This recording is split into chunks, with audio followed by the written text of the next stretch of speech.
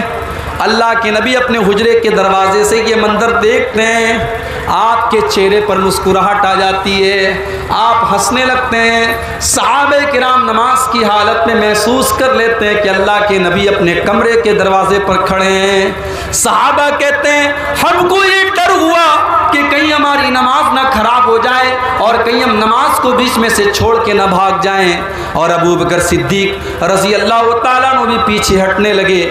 اللہ کے نبی نے اشارہ کیا کہ اے ابو بکر تم نماز کو کنٹینیو رکھو، تم نماز کو جاری رکھو، اور آپ نے پردہ گرا دیا اور آپ نے پردے کو دوبارہ اپنی جگہ کر دیا۔ صحابہ کہتے ہیں کہ یہ آخری منظر تھا جو اللہ کے نبی نے اپنے صحابہ کا دیدار کیا تھا۔ نبی خوش ہو گئے، نبی کے چہرے پر مسکراہٹ آ گئی کہ میری امت میرے بعد بھی نماز پڑھ رہی ہے، نماز نہیں چھوٹی ہے، نماز جاری ہے۔ آج امت کو اپنے نبی کو جس چیز کی اتنی فکر تھی نماز، آج امت کو نماز کی بھی فکر نہیں۔ رات رات بھر تقریریں سننے والے فجر کی نماز میں غائب ہو جاتے ہیں۔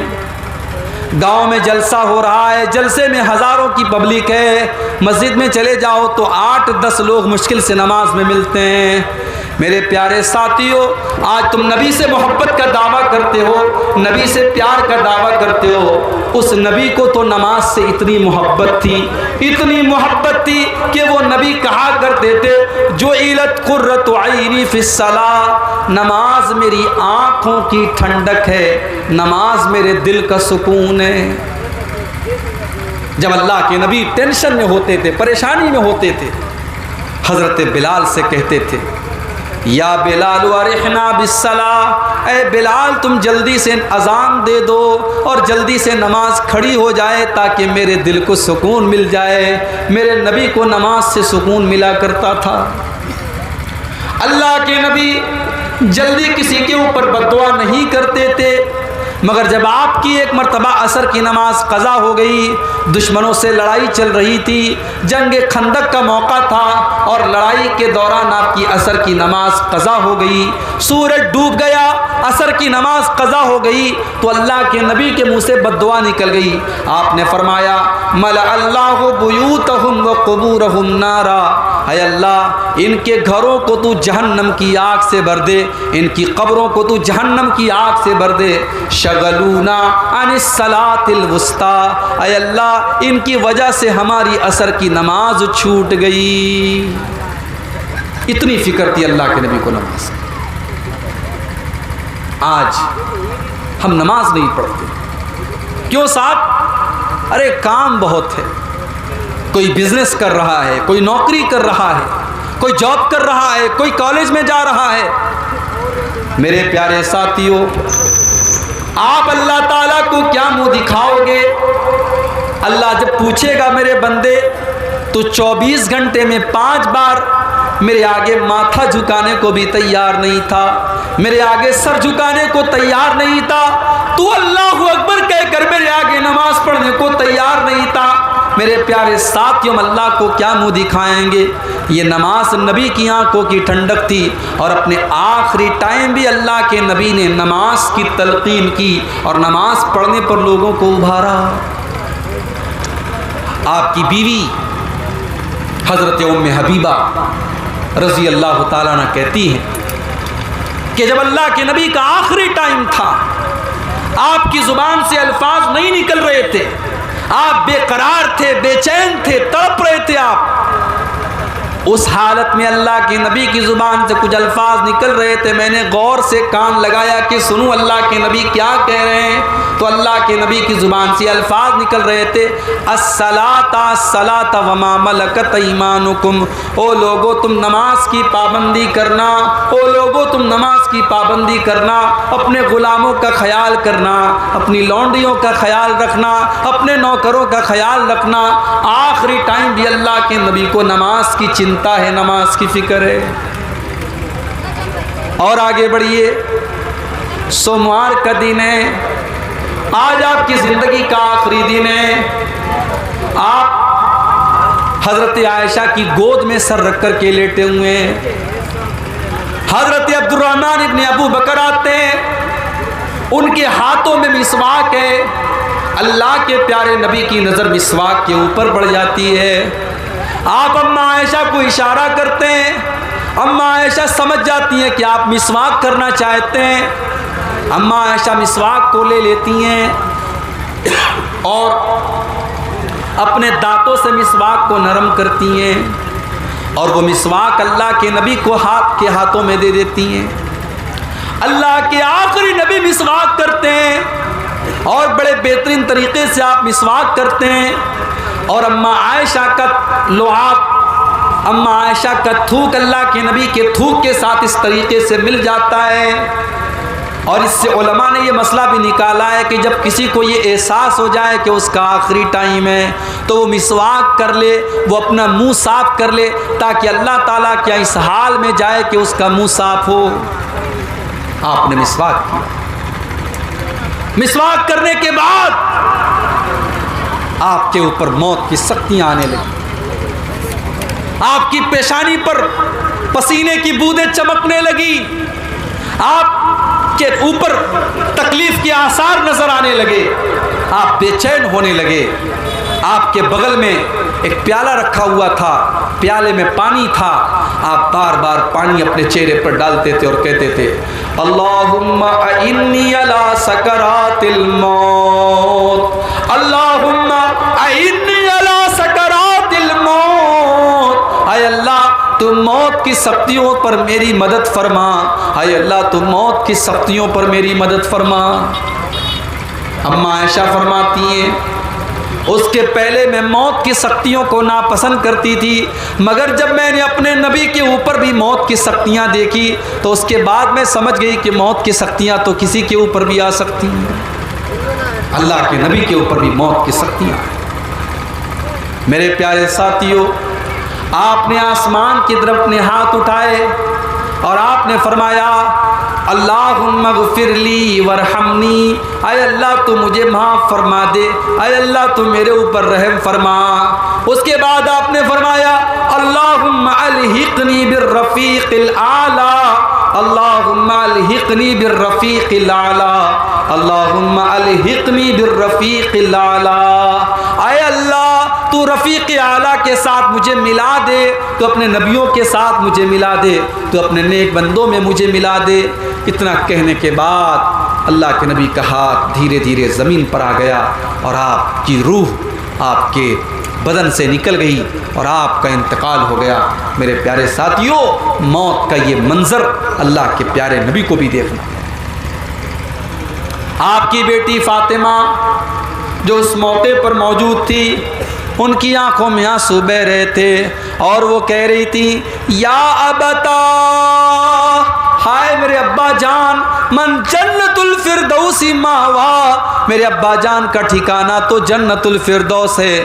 الا جبریل ننعا, اے جبریل ہم تمہیں اپنے باپ کی موت کی خبر دے رہے ہیں.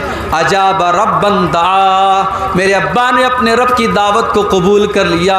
میرے ابا تو اپنے رب کے پاس چلے گئے, میرے بابا تو اپنے رب کے پاس چلے گئے. آپ کی بیٹی کی آنکھوں سے آنسو بہ رہے. موت کا وہ منظر دیکھ کر کے صحابہ کرام بے چین ہو گئے, بے قرار ہو گئے. حضرت عمر فاروق رضی اللہ تعالیٰ تو ماننے کے لیے تیار ہی نہیں ہے کہ اللہ کے نبی کو موت آئی ہے.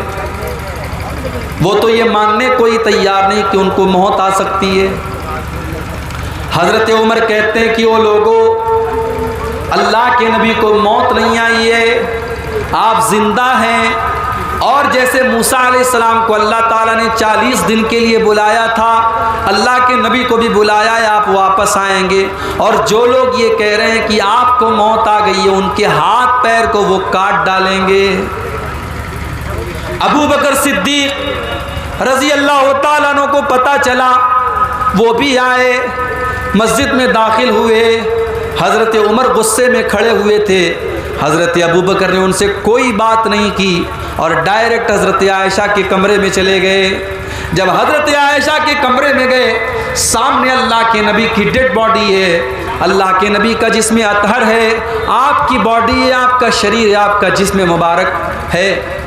حضرت ابو بکر صدیق آتے ہیں اور اللہ کے نبی کی پیشانی کو چوم لیتے ہیں اور روتے ہوئے کہتے ہیں کہ میرے ماں باپ آپ کے اوپر قربان ہو جائیں۔ اے اللہ کے نبی، سب کو ایک موت آتی ہے، وہ ایک موت آپ کو آ چکی ہے، اللہ تعالیٰ دو موت آپ کو نہیں دے گا، ایک موت سب کو آتی ہے، وہ موت آپ کو آ چکی ہے۔ اس کے بعد آپ مسجد میں آتے ہیں، صحابہ کو اکٹھا کرتے ہیں اور اللہ کے نبی کے منبر کے بغل میں کھڑے ہو جاتے ہیں اور خطبہ دیتے ہیں، اور اس خطبے میں سورہ آل عمران کی یہ آیت پڑھتے ہیں، وَمَا مُحَمَّدٌ إِلَّا رَسُولٌ قَدْ خَلَتْ مِن قَبْلِهِ الرُّسُلُ۔ او لوگو، محمد تو اللہ کے رسول ہیں، آپ سے پہلے بھی دنیا میں بہت سارے رسول آئے ہیں۔ أَفَإِن مَاتَ، اگر آپ کو موت آ جائے، أَوْ قُتِلَ، یا آپ کو شہید کر دیا جائے، انقلبتم علی اعقابکم، تو کیا تم ایڑیوں کے بل پلٹ جاؤ گے؟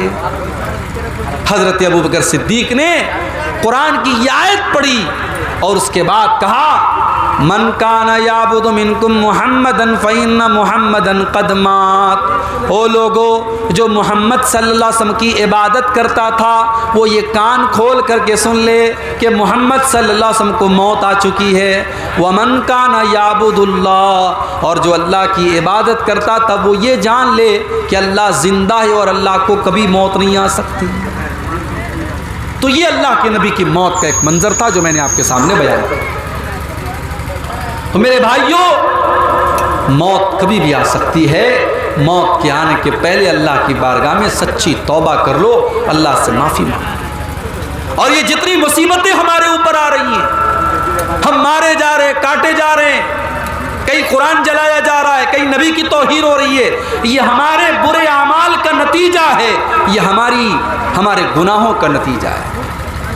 اللہ نے فرمایا، ظہر الفساد فی البر والبحر بما کسبت ایدی الناس، زمین کے اندر، خشکی کے اندر، تری کے اندر، جہاں پر بھی تم کو بگاڑ نظر آ رہا ہے، وہ لوگوں وہ تمہارے کرتوت کا نتیجہ ہے، وہ تمہارے گناہوں کا نتیجہ ہے۔ تو یہ گناہوں کا نتیجہ بڑا برا ہوتا ہے۔ بعض علماء نے لکھا ہے کہ جب میں کوئی گناہ کرتا ہوں تو اس گناہ کا اثر مجھے اپنی بیوی کے اخلاق میں نظر آتا ہے، مجھے اپنی سواری کے اندر نظر آتا ہے، سواری سے جا رہا ہوں، سواری پھسل جاتی ہے اور بیوی کے اخلاق میں کوئی کمی نظر آتی ہے، میں سمجھ جاتا ہوں کہ میں کوئی گناہ کر رہا ہوں۔ گناہ کا انجام ہمیشہ بھیانک ہوتا ہے میرے۔ جب انسان کوئی گناہ کرتا ہے، کوئی پاپ کرتا ہے، اس کی روزی روٹی چھین لی جاتی ہے، اس کے مقدر کی روزی جو اللہ تعالیٰ لکھتا ہے وہ روزی چھین لی جاتی ہے۔ اللہ کے پیارے نبی فرماتے ہیں، ان العبد لیحرم الرزق بذنب یصیبہ، انسان کو جو روزی ملنے والی ہوتی ہے وہ روزی اس سے چھین لی جاتی ہے اس کے گناہ کی وجہ سے۔ اب آئیے آخری چیز بیان کرتا ہوں کہ گناہوں سے ہم کیسے بچیں۔ آپ نے گناہ کے بارے میں سن لیا، گناہ کے بھیانک انجام کے بارے میں سن لیا۔ اب آخری پوائنٹ پر ہم تھوڑی دیر بات کر کے بات ختم کریں گے، کیونکہ اب میں سمجھ رہا ہوں 3 بج چکے ہیں، اب آپ بھی جانے کے موڈ میں ہیں۔ بس اس کو تھوڑا سا آپ سمجھ لیجئے کہ گناہ سے بچیں گے ہم اور آپ کیسے۔ آپ نے دیکھا ہوگا بڑے بڑے ایئرپورٹ کے اوپر کیمرے لگے ہوتے ہیں۔ باغ ڈوگرا ایئرپورٹ پر آپ چلے جائیے، وہاں کیمرے لگے ہوئے ہیں ہر طرف۔ پٹنہ اسٹیشن پر چلے جائیے، کیمرے لگے ہیں۔ کٹیہار اسٹیشن پہ چلے جائیے، کیمرے لگے ہیں۔ کیمرے کیوں لگتے ہیں میرے بھائی؟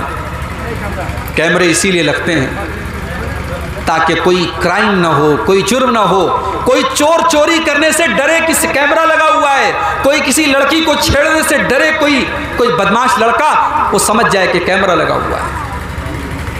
اگر آپ گناہ سے بچنا چاہتے ہیں، آپ کو یہ معلوم ہونا چاہیے کہ اللہ تبارک و تعالیٰ نے بھی ایک کیمرہ ہمارے اور آپ کے اوپر لگایا ہے، اور یہ کیمرہ ایسا ہے جو 24/7 آن ہے۔ یہ کیمرہ کبھی بند ہونے والا نہیں ہے۔ یہ اللہ کا کیمرہ ہے، اللہ کے فرشتے ہر بات کو ریکارڈ کر رہے ہیں۔ وَإِنَّ عَلَيْكُمْ لَحَافِظِينَ كِرَامًا كَاتِبِينَ يَعْلَمُونَ مَا تَفْعَلُونَ۔ میرے بندو، ہمارے فرشتے تمہاری ایک ایک حرکت کو نوٹ کر رہے ہیں، ایک ایک عمل کو نوٹ کر رہے ہیں۔ تم اللہ سے کوئی چیز چھپا نہیں سکتے ہو، سب ریکارڈ ہو رہا ہے۔ میری ماں بہنوں، جو آپ کی زبان سے جو باتیں نکلتی ہیں، جو غیبت اور چغلی ایک دوسرے کی آپ کرتی ہیں، وہ غیبت اور چغلی بھی ریکارڈ کی جا رہی، وہ بھی نوٹ کی جا رہی۔ ما یلفظ من قول الا لدیہ رقیب عتید۔ میرے بندے، تیری زبان سے جو الفاظ نکلتا ہے وہ سارے کے سارے الفاظ ریکارڈ کیے جا رہے ہیں۔ تو دنیا کے کیمرے سے ہم ڈرتے ہیں، اللہ کے کیمرے سے کیوں نہیں ڈرتے میرے بھائی؟ کل قیامت کے دن اللہ کی بارگاہ میں اللہ کے کیمرے کی ساری ریکارڈنگ ہمارے سامنے رکھ دی جائے گی۔ ہم نے رات کو 12 بجے کمرہ بند کر کے اپنے باپ سے، اپنی ماں سے، اپنے بھائی سے، سب سے چھپا کر کے ہم نے جو غلط کام کیا تھا وہ بھی ہمارے سامنے رکھ دیا جائے گا۔ میرے پیارے ساتھیوں، اگر یہ احساس ہمارے دل میں پیدا ہو جائے، یہ بھے ہمارے دل میں پیدا ہو جائے، یہ ڈر پیدا ہو جائے، تو ہم بہت سارے گناہوں سے بچ سکتے ہیں۔ دوسری چیز، گناہ سے بچنا چاہتے ہو، دوسرا کام ہمیں اور آپ کو یہ کرنا ہے کہ ہم یہ بات یاد رکھیں کہ ہم جو بھی گناہ کرتے ہیں، ہمارا بدن اور ہمارا شریر بھی اس کی گواہی دے گا قیامت کے دن۔ ہم نے آنکھوں سے کوئی غلط کام کیا، ہم نے ہاتھوں سے کوئی غلط کام کیا، ہم پیروں سے غلط جگہ چل کر کے گئے۔ حَتَّى إِذَا مَا جَاءُوهَا شَهِدَ عَلَيْهِمْ سَمْعُهُمْ وَأَبْصَارُهُمْ وَجُلُودُهُمْ بِمَا كَانُوا يَعْمَلُونَ۔ کل قیامت کے دن تمہارے کان بھی تمہارے خلاف گواہی دیں گے، تمہاری آنکھیں بھی تمہارے خلاف گواہی دیں گی، تمہارے ہاتھ پیر بھی تمہارے خلاف گواہی دیں گے، یہاں تک کہ یہ دھرتی اور زمین بھی بولے گی۔ اذا زلزلت الارض زلزالها واخرجت الارض اثقالها وقال الانسان ما لها يومئذ تحدث اخبارها۔ زمین بولے گی، زمین بات کرے گی۔ میرے پیارے ساتھیوں، اگر گناہ سے ہم اور آپ بچنا چاہتے ہیں تو یہ چیز بھی ہمیں اپنے ذہن میں رکھنی چاہیے۔ اور تیسری چیز، اگر آپ گناہ سے بچنا چاہتے ہیں، اچھے لوگوں کے ساتھ رہیے۔ انسان جن لوگوں کے ساتھ رہتا ہے اس کا اثر بھی اس کے اوپر پڑتا ہے۔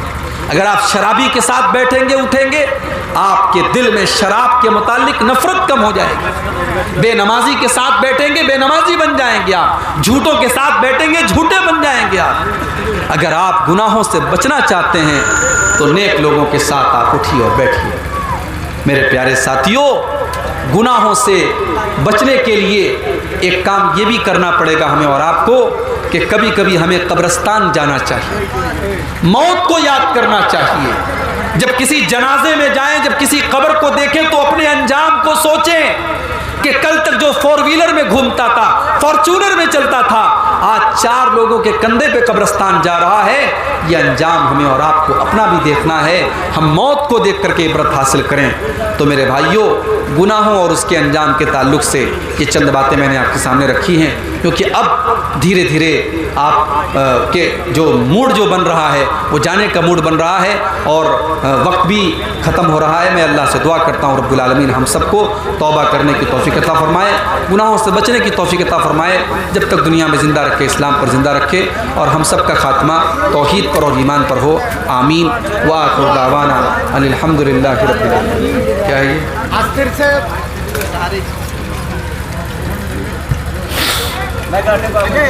دو سوال آیا ہے، اس کا جواب سن لیجئے۔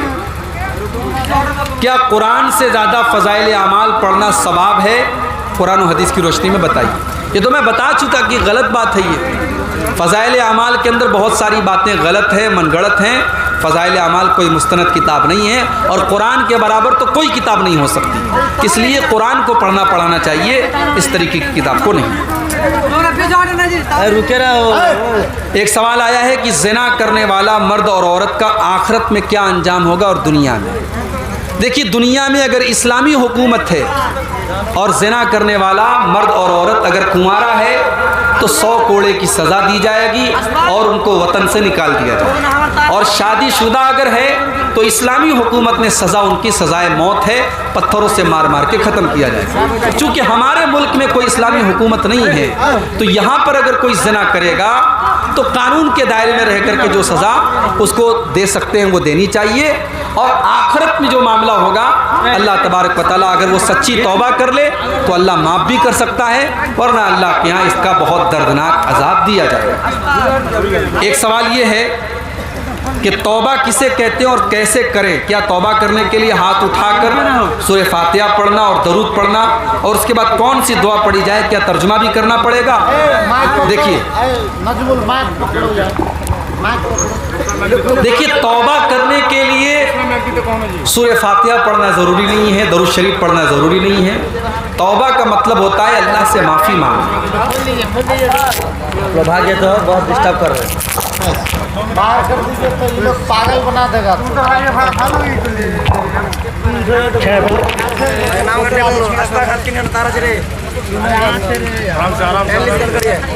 آرام سے آپ لوگ برداشت نہیں کر پا رہے, ہم کو بولا آرام سے. دیکھ رہے ہیں کچھ سوالات ہے بتا رہے تھے آپ لوگ.